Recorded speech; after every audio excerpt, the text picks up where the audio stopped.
asked, and I was like, and then a few days ago I was like, did they sell any tickets? And he went, yeah, it's sold out. I was like, when I came, I saw him, he was like, there's people outside. I'm like, you're a movie star, bro. Play Beast in X-Men, yeah. Yeah, exactly, man. thanks for being there, and Dan, thank you for being there. It's our pleasure. Bro, first and foremost, just got to depend how you, bro. I'm so jet lagged, I just landed off a plane from London 2 or 3 hours ago, so it's about 5 o'clock in the morning today. So if I don't sound too coherent, that's why. Yeah, man. So we just watched Jury number 2. How do you feel about it? How do you feel about the film? We're just gonna talk. I've got questions, but yeah, I mean, like, we're just gonna live life. You know what? I'm so relieved that people have had such a nice reaction to the film. I felt, you know, when we started shooting, everyone was talking about how it potentially could be Clint's last movie. And you know me, I put a lot of pressure on myself. And so that kind of weighed on me. I mean, I had a lovely time shooting it, but I was always like aware of that. I was like, if it does end up being his last movie, and I'm the lead character in it, like there's a weight with that. And because I love and respect the man so much, I was like, I want to honor his legacy. So honestly, it was just huge relief that people responded well to the movie, and like that's like that was a bit of stress I was living with for a while, so that feels good. And the experience of, you know, working with someone like that, who is, when you go back through his filmography in terms of the films he acted in, obviously, and the iconic performances he's given, but also all the films he's directed, it's just so incredible and so varied as well in his storytelling. But then you sit there and he on set, he's just so relaxed and easy come, easy go, and he really is like he just has a flow about creativity. And he also really trusts everyone on set, the actors, all the crew, and the audience, I think, and that's what makes him special as a director. He doesn't ever try and like really hammer home the point. He's like, this is it, simple storytelling. You take what you want from it. Yeah, because I remember like it was like maybe a year ago. I asked you like what's it like working with him, and obviously I've heard the thing that he does 2 takes or 1 take. It's like, what is that true? Is that true? Is that? Yeah, it's one, maybe 2 takes. How is that? That's a lot of pressure. How is that? It's honestly, how do you prepare for that? Is what it's like for your working day, you know? It's honestly a weird thing, because at first it's really terrifying.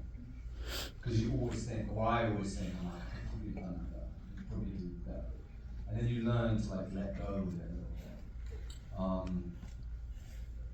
And he just goes, he goes, great D, good. And that's it. You know, we're like, yeah, he goes, yeah.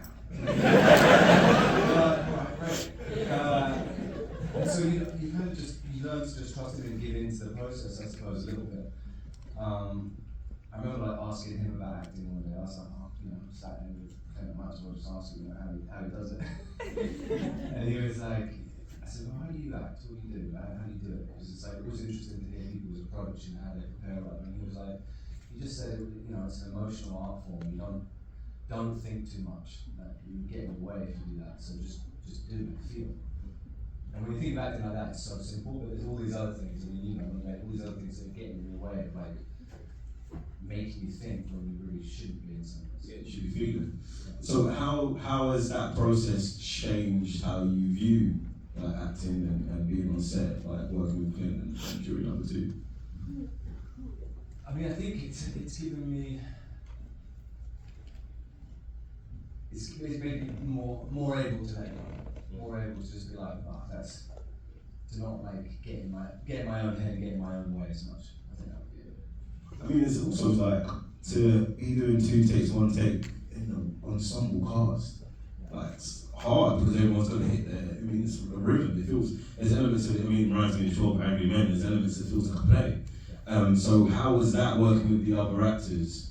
Like, when you have that, how did you do extra rehearsals? We did side rehearsals. We didn't tell anyone about it.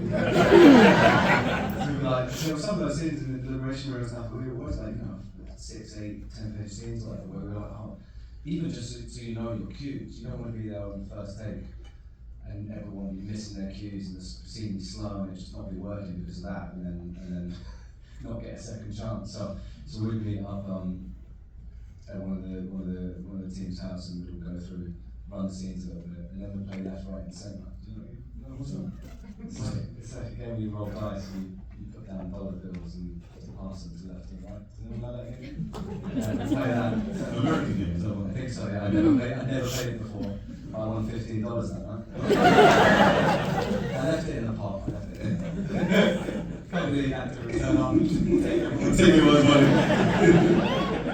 So, let me see if there's any more questions that I can ask. Tony these questions. Oh no, Toni Collette, amazing actress. You know what I mean? Yeah. And you worked with her in 2002. Yeah, you worked in 2002 on About a Boy, right? It's 24 years ago. No, that's wrong. That's 22 years ago. I'm nice. I do art. But that's 22 years ago. What was that like? Re-meeting? Like you're like, you know, we shot a million feet taller. Yeah, it was weird. I really haven't seen it. I've seen her once since then. And we shot that last scene where she turns up at the house. We shot that on our first day. So it was a weird mix of feelings then, because first of all we shot Tony's side, and she was obviously nervous first day, and there was a fly buzzing around her eye, like one of those little flies you can't really see from there, and she's like, oh, this fly's really ruining this take for me. But also we were like having this weird flashback and forth between us where we were like, you know, when you feel like you really know someone. And she was so kind to me when she played my mum and took great care of me, and I was looking at her and I was like, I know this person, she is someone who I love and adore, but also she doesn't know this person, I don't know her really at all, so there's like this weird feeling of like, I think that added to the emotions that we were having during that moment, during those scenes. Because that, and also she's just like the most fun, light, like joyful person to have around. So it's just great to be like in any capacity. So I was very happy about that. One thing that I'm like, I think people talk about you, like about this. No, people talk about this, but no, I don't hear it spoken about like in the public consciousness and the mainstream media, blah blah blah. But how versatile you are. And how you just flip in these different roles, like from like Tony from Skins and Fury Road. That's what we first met. Daniel was the youngest person ever to have an episode on Channel 4. Yeah, that wrote, yeah, he wrote. Wow. That's one thing but also as like knowing him, he's like one of the most creative people ever. It's really like to try and understand Dan's brain is like, it's wild, because the creativity that you have in so many different, in just your life, how you live your life, it's inspiring. Thank you, man. Appreciate it, man. But like, oh, that threw me. That's sweet. Well, when you talk, you go, oh, it's not just all mine's like all focused kind of on acting, you know what I mean? Yours is focused on like the creativity of living, how you live your life, and what you're exploring and directing and writing.